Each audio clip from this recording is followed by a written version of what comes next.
Mavis is a diesel engine who works for the quarry company, shunting trucks and their sidings. She has 6 small wheels hidden by side plates just like Toby's.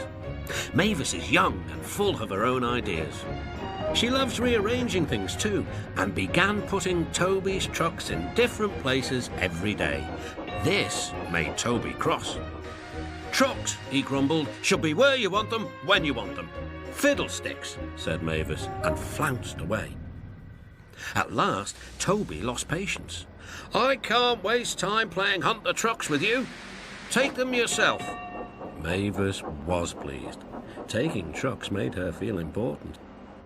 At the station, Diesel oiled up to her. "Toby's an old fusspot," she complained. Diesel sensed trouble and was delighted. "Toby says only steam engines can manage trucks," continued Mavis. "How absurd. Depend upon it, Mavis.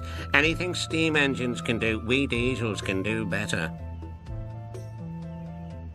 Diesel knew nothing about trucks, but Mavis didn't realise this.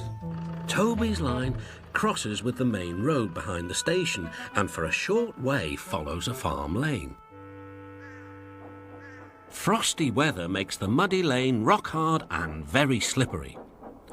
Toby stops before reaching the lane. His fireman halts the traffic at the crossing and then he sets off again. By using the heavy trucks to push him along, he has no trouble with the frosty rails in the lane. It is the only safe thing to do in this kind of weather. Toby warned Mavis and told her just what to do. "I can manage, thank you," she replied. "I'm not an old fusspot like you." The trucks were tired of being pushed around by Mavis. "It's slippery," they whispered. "Let's push her around instead." "On, on," they yelled. Mavis took no notice. Instead, she brought the trucks carefully down the lane and stopped at the level crossing. All traffic halted. "One in the headlamp for Fusspot Toby," chortled Mavis. But Mavis had stopped in the wrong place. Instead of taking Toby's advice, she had given the trucks the chance they wanted. Hold back, they cried. "Grrr, up," ordered Mavis. The trucks just laughed and her wheels spun helplessly. Workmen sanded the rails and tried to dig away the frozen mud, but it was no good. Everyone was impatient. "Grrr, ah!" wailed Mavis. Toby was in the yard when he heard the news. "I warned her," he fumed. "She's young yet," soothed his driver, "and she can manage her trucks herself," interrupted Toby. "They're your trucks, really," his driver replied. "Mavis is supposed to stay at the quarry if the Fat Controller finds out."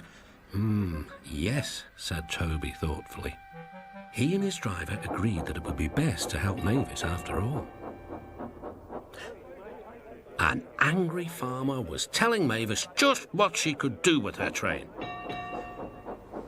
"Having trouble, Mavis?" chortled Toby. "I am surprised." "Gosh," said Mavis.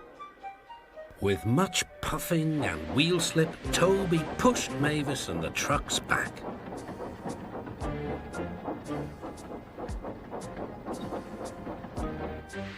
The hard work made his fire burn fiercely, and his firemen spread hot cinders to melt the frozen mud.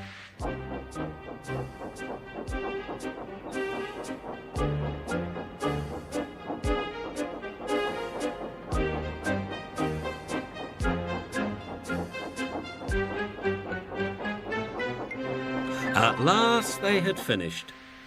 "Goodbye," called Toby. "You'll manage now, I expect." Mavis didn't answer. She took the trucks to the sheds and scuttled home to the quarry as quickly as she could.